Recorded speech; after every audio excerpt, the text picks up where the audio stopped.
Hi, I'm Graham from Second Era of Moles, and if you've clicked on this video accidentally, 90 seconds is all I ever ask. Welcome back to another week that was on Pokemon Masters X. It's been another busy week. We've had the Champion Stadium, we've had Splash and Punch, we've had Land and Sea, Pure Hearts and Rainbow Wings, a lot of ands, Cobalion in the Legendary Arena, there's a rally started, 2 champions, and there's an egg event on as well.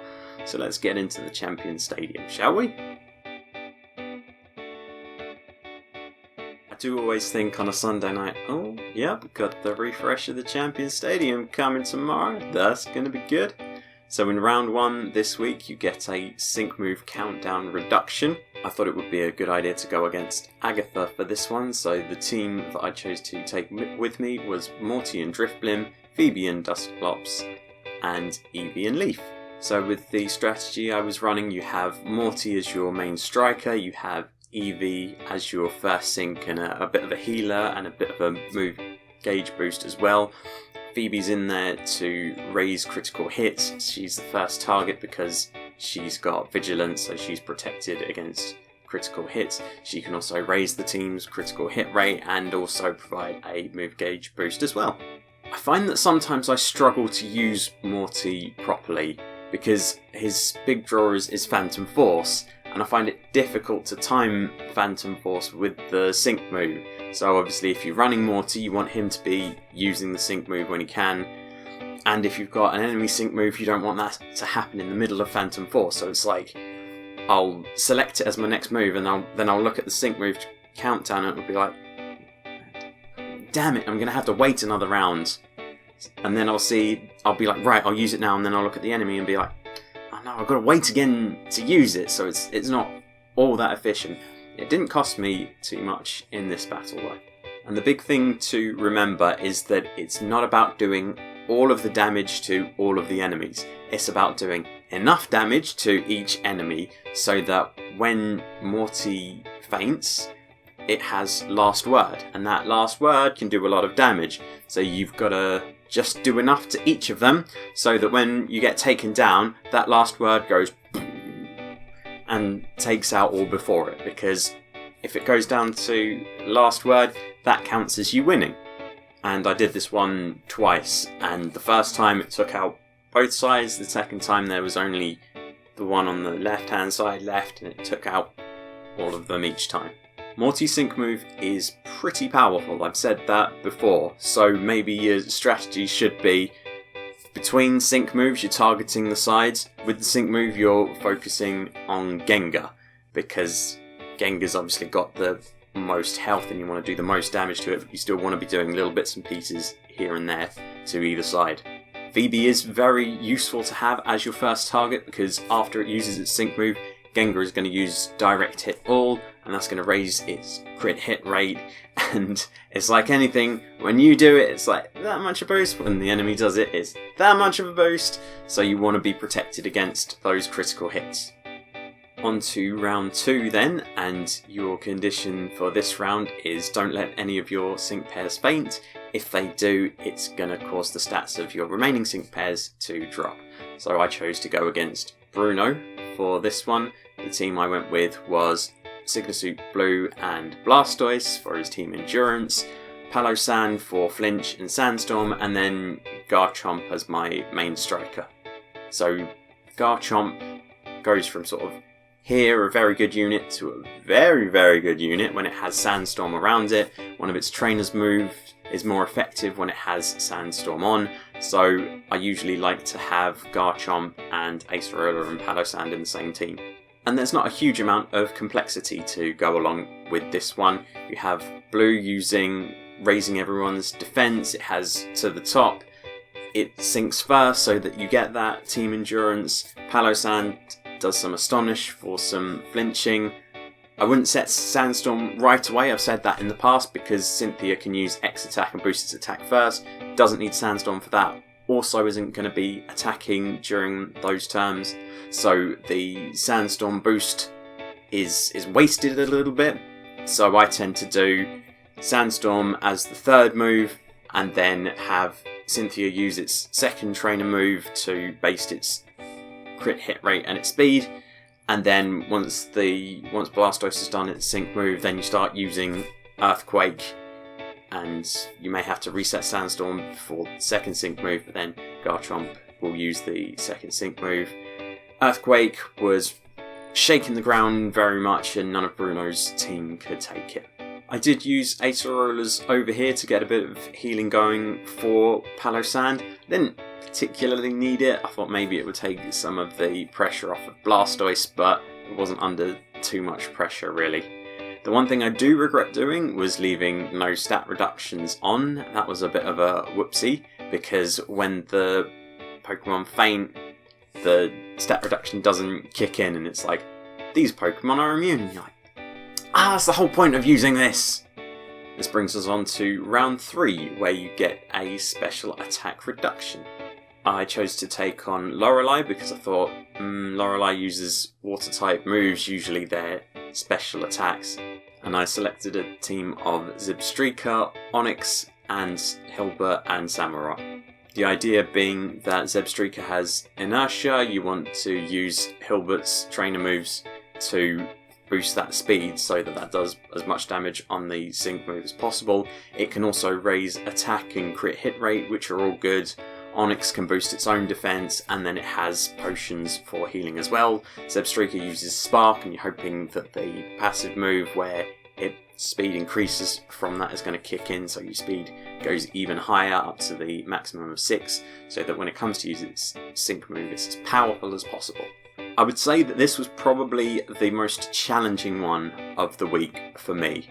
I was thinking that Zebstrika's sync move was just going to be enormous, and I wouldn't really have to worry about it, as it had been in previous weeks. But I think the main thing was, I forgot Volkner. I forgot that the thing that makes that strategy work is having Volkner to set Electric Field and lining up your Electrifying so you get a crit hit on the sync move. And I was sitting there and I was doing my sync move and it's doing like 2k damage, and I'm like, why is this not working? You know, this should be a huge explosion, this should be sparks and, you know, where they rattle and you can see their skeletons. But it wasn't. I think maybe I'd have been better off going for Hau and Raichu for this one. In the tips for this week it said use special attacks, so maybe I've gone in with Raichu and Rosa and Serperior, or Elesa and Rotom to boost that special attack, but you live you learn. And like I said, this one was a difficult one for me. It took me quite a few attempts to actually get it done. I think the strategy I ended up with in the end was you do the first sync at Dugong because it's not going to do a huge amount of damage, but it's chipping away, and then you go with the next sync moves after the two sides and hope you can take those two down, because once Dugong faints they come in with Blizzard and Icy Wind, and it's so painful when that happens. I think that Delibird is quite a lot chunkier and tankier than Pelipper, so maybe you want to try and take Delibird out first, and then Pelipper will be easier to take down. Another frustrating thing about this one is after its sync move, Dugong uses X evasion all, so it gets a 2 evasion boost, and it's like, well, when the enemy does, it's like, where's he gone? I can't hit it. It's moving so fast, I can't see. And that's only with 2 evasion on. Whereas meanwhile, I could put 6 evasion on, and it's like, do you think you're going to dodge this attack ever? No. No, you're not. Why would you think such a ridiculous thing? And so without Volkner in the team, you're relying on potion refreshes from Onix and getting maybe a little bit of flinching and evasiveness going from Samurott, and then lining up Electrifying so you get a crit hit on your sync move. If you put Volkner in there and you get that Electric Field, it was substantially easier. I did it on the second attempt, whereas it took me 8, 9, 10 with the first team, so go Volkner, you beautiful electric spiky head bastard. And that means in round 4 you get a special attack boost. We were left with Lance this time around. Lance was weak to dragons, so I took in a team of Palkia, Rosa and Serperior, and Swanna and Skylar. I was not entirely sure that Palkia's Dragon type move was going to be that effective. I was really just planning on just Hydro Pump because that's what I've got him gridded for. But I was pleasantly surprised at Spatial Rend. And I found out that it was Spatial Rend. I've been looking at and being like, Special Rend? And Palkia also is good at raising its own crit hit rate, which is always very useful. So you want to boost stats with the two sides, so Rosa raises special attack, Swanna raises defense and speed. I have both of them at 6x, so they do first sync move, second sync move, and then you're on to Palkia syncing. You shouldn't need to use New World Order this time, that's what Rosa's there for, raising that special attack, and that HP sacrifice isn't really worth it. And Palkia's sync move, when it does come along, packs quite a punch. So what you can do is use your Spatial Rends and take out the two sides, and then when it comes to it, you should be able to sync nuke Dragonite in the middle. It did take me 2 attempts. The first attempt, I took out Dragonite. I think I'd already taken out Altaria on one side, and then the one on the other side, can't immediately think of what it is, came in and took out my entire team. And I was like, ah. But then I was like, well, okay.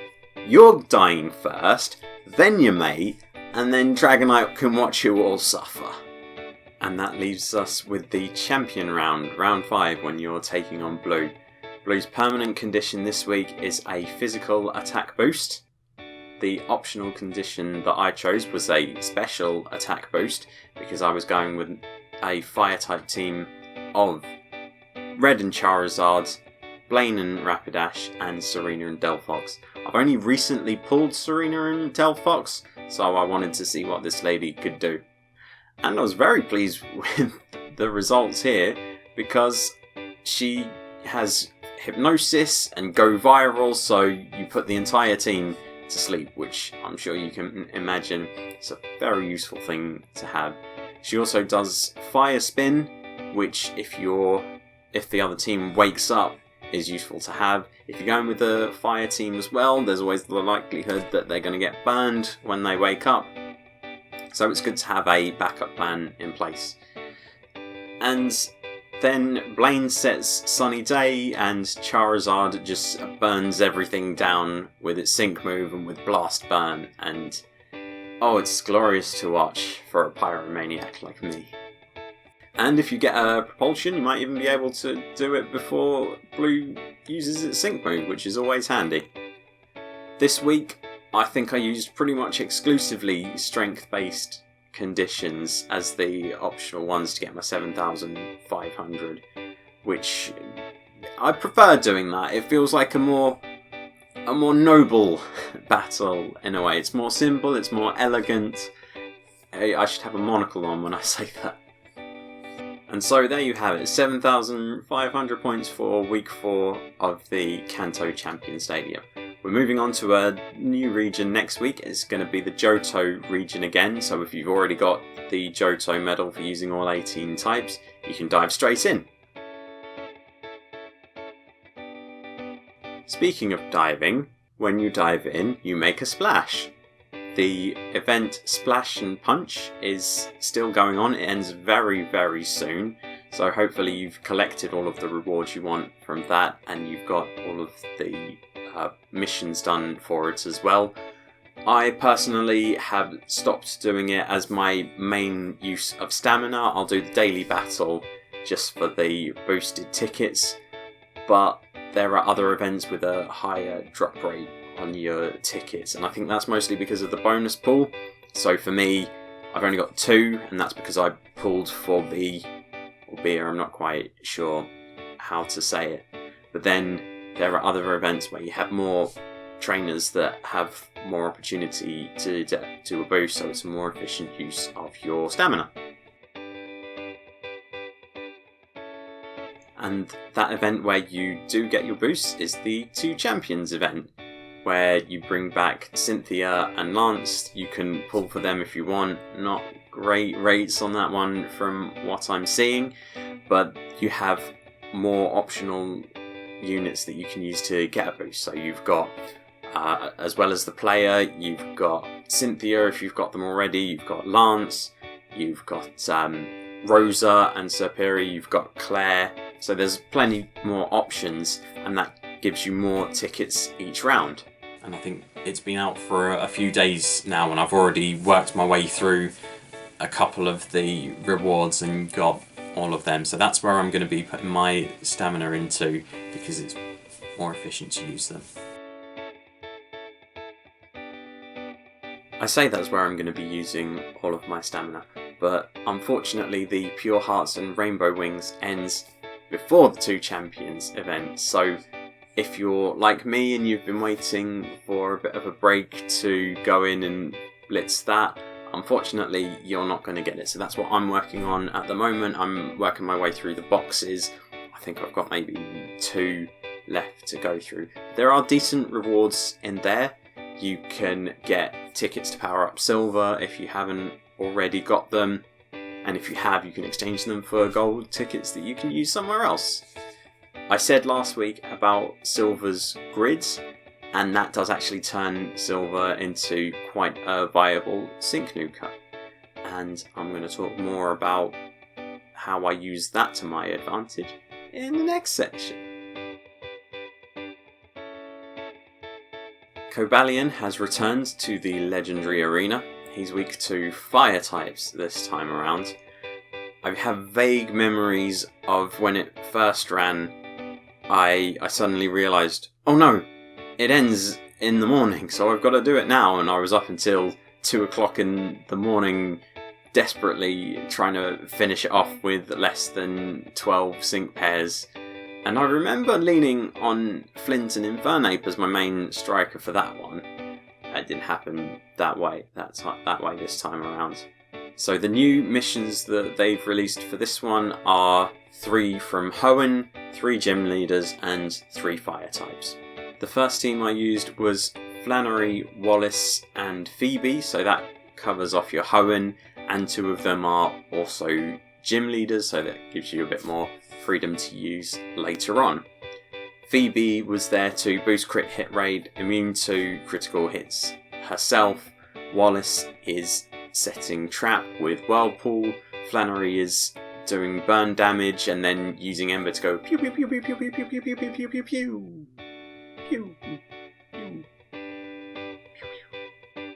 With these 3 pairs, you're probably not going to be doing huge amounts of damage. You probably get it near the end of the first bar. If you can make it over that end, you're doing better than I did. And that leads you on to your second team. So my second team consisted of Skylar, Rosa, and Infernape. As I said, I remember Infernape being an absolute monster on this last time, but maybe they've changed his stats a bit, maybe they've changed Cobalion's stats or some of its passive skills, but it just wasn't cutting the mustard this time. But in this case, I think Skylar and Flint are both gym leaders, so that covers that off. You get another fire type in there, so that's 2 down, 1 to go. And with this team, you're definitely going to get into the second bar. If you're on a really good run, you could get into that third bar as well, and that leaves you with 1 more team to get your 9 in total. For me, I only got about halfway into bar 2, so I wasn't doing very well. And the final team was Hilbert, Serena and Delphox, and Silver with Ho-Oh.